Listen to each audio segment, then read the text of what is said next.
सभी लोगों को जय माता दी। आज हम जानेंगे कर्ज लेने की नौबत क्यों आती है, व्यक्ति कर्ज में कब फंस जाता है, कर्ज की प्रवृत्ति कब उत्पन्न होती है और कर्ज क्यों नहीं चुका पाता। कर्ज लेने के बाद वो अपनी प्रॉपर्टी तक बेच देता है, किस कारण से, हमारे घर में कौन से वास्तु दोष हैं, इन सब चीज़ों को तो देखेंगे। साथ ही साथ हम इसके लक्षण और उपाय भी जानेंगे।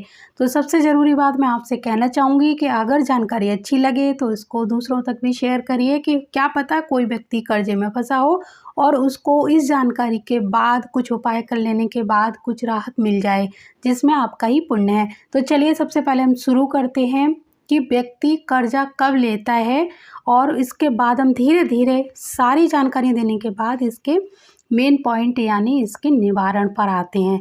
अगर आप भी कर्जे में फंसे हैं तो इस वीडियो को ज़रूर देखिए, आपके बहुत ही काम आने वाली जानकारी है और आपको कर्जे से शीघ्र मुक्ति मिलेगी। तो जैसे कि हमारे घर में कुछ वास्तु दोष होते हैं जिनके कारण हम कर्जा लेते हैं और फिर उसको नहीं चुका पाते। तो चलिए पहले मैं आपको धीरे धीरे इन सारी चीज़ों की तरफ लेके चलती हूँ।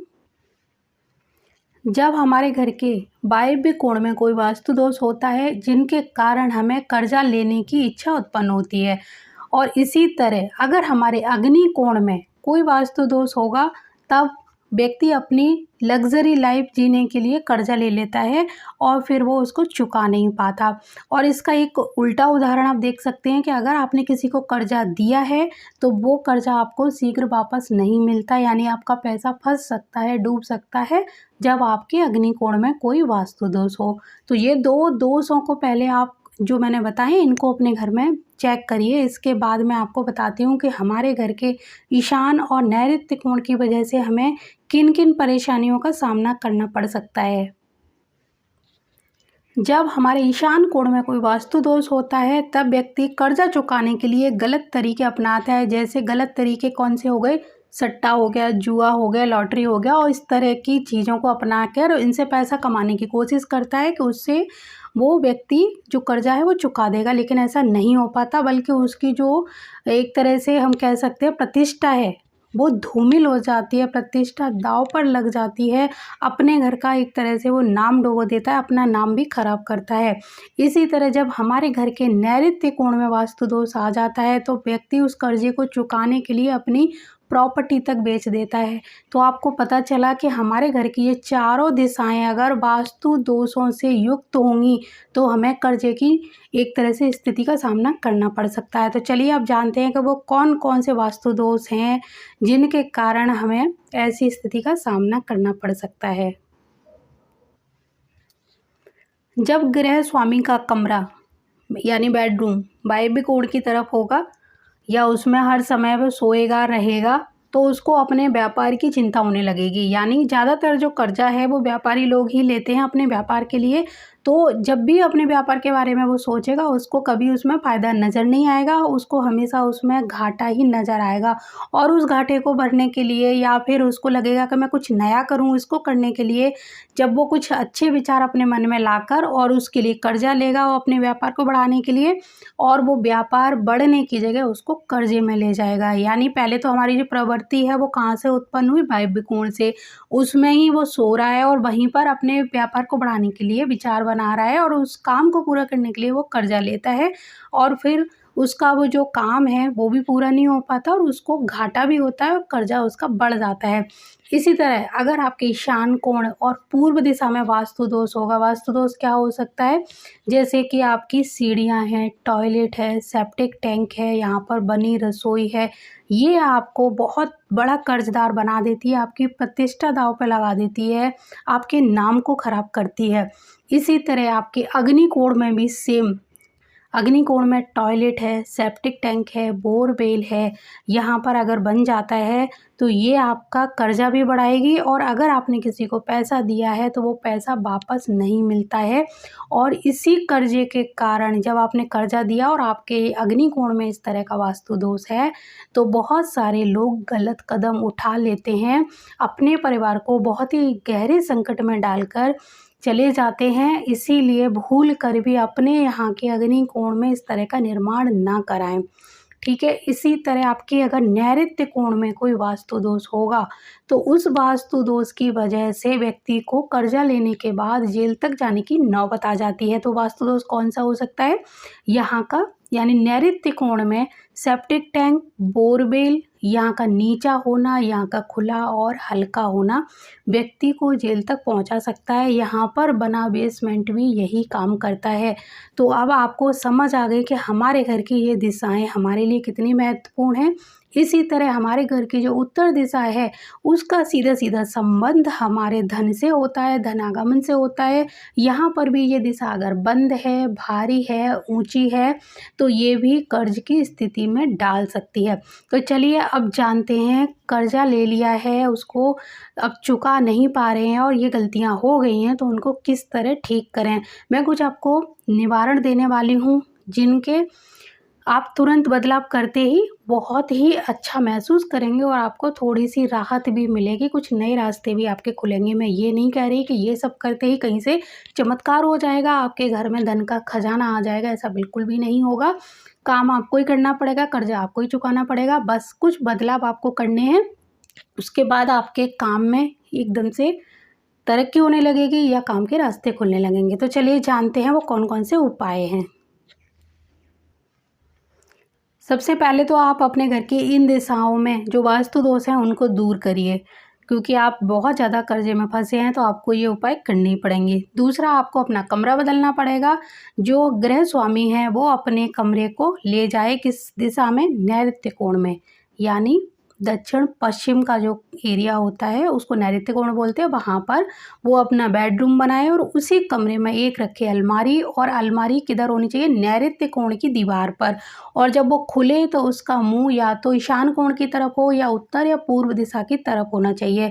और उस अलमारी में आपको रखना है अपनी प्रॉपर्टी के कागज, कुछ जेवर, धन, यानी आपको धन संबंधी चीज़ें उसके अंदर रखनी है। बाकी आपको उसके अंदर कुछ भी नहीं रखना है। एक छोटी सी ही अलमारी ले लीजिए, कैश बॉक्स बोल सकते हो, तिजोरी बोल सकते हो, उसको आप अपने उस कमरे के नैऋत्य कोण की दीवार पे रखेंगे और उसका मुंह खुलना चाहिए ईशान कोण की तरफ।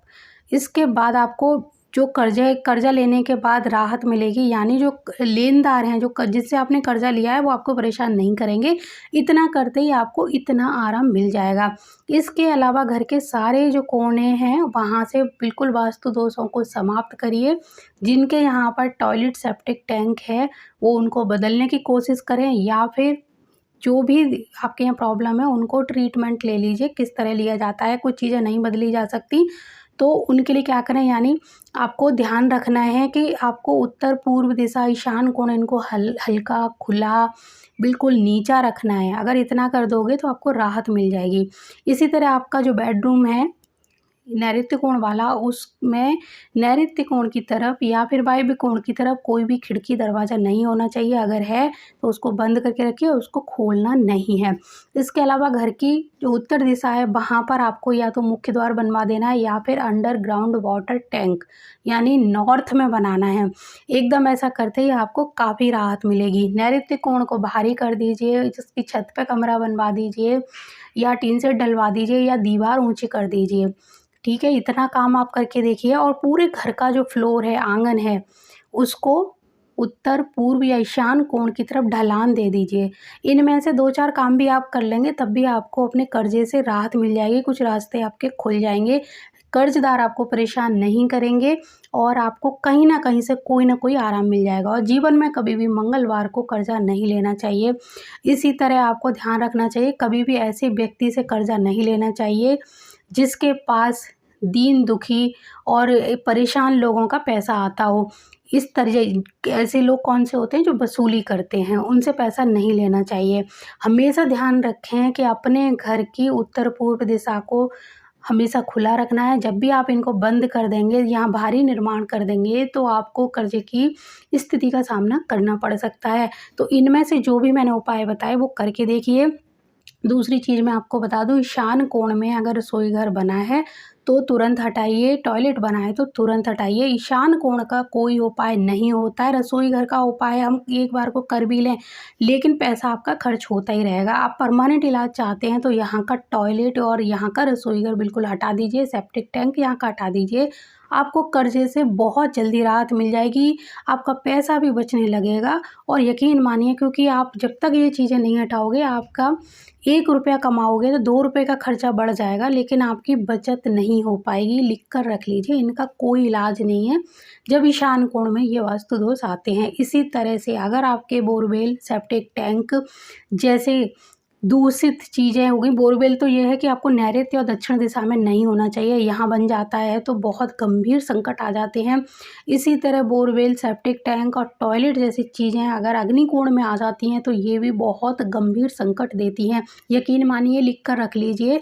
आपको अगर ये परेशानी ना दें तो यकीन मानिए आपको ऐसा हो ही नहीं सकता है। जिसके घर के अग्निकोण में सेप्टिक टैंक बना हो या फिर बोरवेल बना हो और वो व्यक्ति बहुत ही सुखी ज़िंदगी जी रहा हो, ऐसा हो ही नहीं सकता है। कोई ना कोई अकस्मात दुर्घटनाएं, कोर्ट केस हो सकते हैं, जेल जाना पड़ सकता है। यकीन मानिए ऐसी-ऐसी दुर्घटनाएं हो जाती हैं कि आपको मैं बता नहीं सकती, मैंने अपनी आँखों से देखा हुआ है। इसी तरह आपको ध्यान रखना है कि बोरवेल और सेप्टिक टैंक अग्निकोण और ईशान कोण में जब ये ऐसी चीज़ें बनती हैं तो इनका एक फ़र्क ये पड़ता है कि बोरवेल तो ईशान कोण में बहुत अच्छा होता है, लेकिन सेप्टिक टैंक वहीं इसका विपरीत परिणाम देता है। तो आप पहले अपनी दिशाओं को एक बार 16 दिशाओं के अनुसार चेक करिए, अंदाजे से मत करना, ना ही उपाय करना। पहले आपको, जैसे कि हर बार मैंने बताया है किस तरह दिशाएं चेक करते हैं, 16 दिशाओं को चेक करिए और अगर इन दिशाओं में ये चीज़ें आ रही हैं और आपने कर्जा लिया हुआ है तो इनको कैसे ट्रीट करना है, मेरे सारे वीडियो में बहुत सारे उपाय बताए गए हैं, आप उनको देखिए, आपको बहुत सारे उपाय वहाँ से मिल जाएंगे। तो मुझे पूरी उम्मीद है जानकारी आपको अच्छी लगी होगी और मैं पूरी उम्मीद करूँगी कि इतना ज्ञान लेने के बाद आप इसको शेयर ज़रूर करेंगे। तो धन्यवाद। जय माता दी, जय गुरुदेव और जय सिया राम।